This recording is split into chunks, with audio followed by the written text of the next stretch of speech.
దేవునికి స్తోత్రం కలుగునుగాక. ప్రియమైన దేవుని జనాంగమ్మ, యేసుక్రీస్తు నామంలో మీకు శుభాభివందనాలు తెలియజేస్తున్నాం. బాగున్నారా? మీరు మీ కుటుంబం క్షేమముతోనూ సంతోషముతోనూ సమాధానముతోనూ మంచిగా ప్రేమ కలిగి ఆయన సన్నిధిలో మీరు బ్రతకాలంటూ ప్రభు సన్నిధిలో ప్రార్థిస్తున్నాం. మంచిది. ఈరోజు వాగ్దానము మనం విందాం. ఇర్మీయా గ్రంథము 30వ అధ్యాయము 17వ వచనము. వారు ఎవరునో లక్ష్య పెట్టని సీయోననియు వెలివేయబడిననియు నీకు పేరు పెట్టుచున్నారు. అయితే నేను నీకు ఆరోగ్యము కలగజేసేదను, నీ గాయములను మాన్పేదను. ఇదే యెహోవా వాక్కు. నిన్ను చాలా మంది నిర్లక్ష్యం చేస్తున్నారా? నిన్ను చాలా మంది గాయపరుస్తున్నారా? నిన్ను అవమానపరుస్తున్నారా? నీ మీద నిందలేస్తున్నారా? చేయని తప్పును నువ్వు చేసావంటూ నీ మీద నిందలేసి అవమానపరుస్తూ నిన్ను గాయం చేస్తూ ఆ విధంగా నిన్ను వారు బాధపడుతున్నారా? నిన్ను వెలివేశారా? భయపడొద్దు, బాధపడొద్దు. దేవుడు నీకు తోడుగా ఉన్నాడు. దేవుడు నీతో మాట్లాడుతున్నాడు.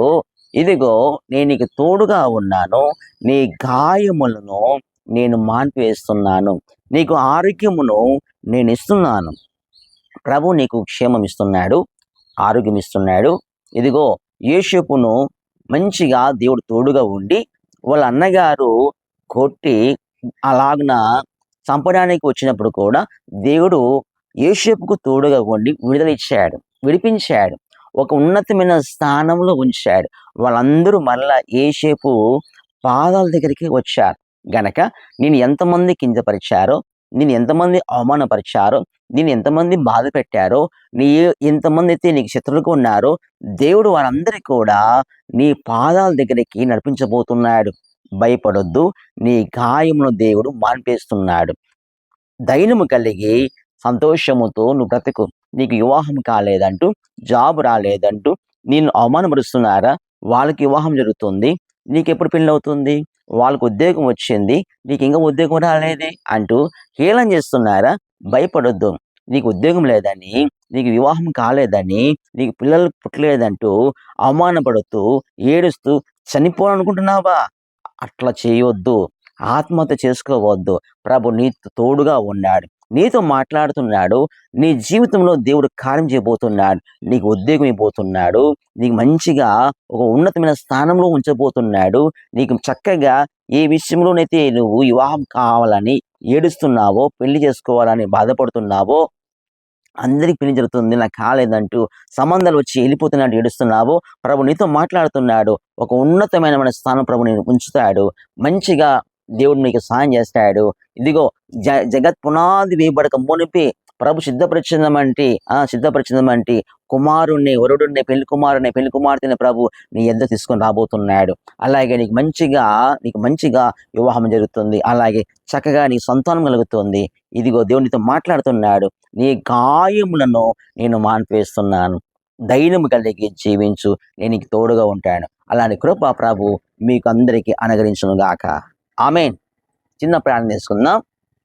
స్తోత్రం తండ్రి, యేసునామంలో ప్రార్థిస్తున్నాయన.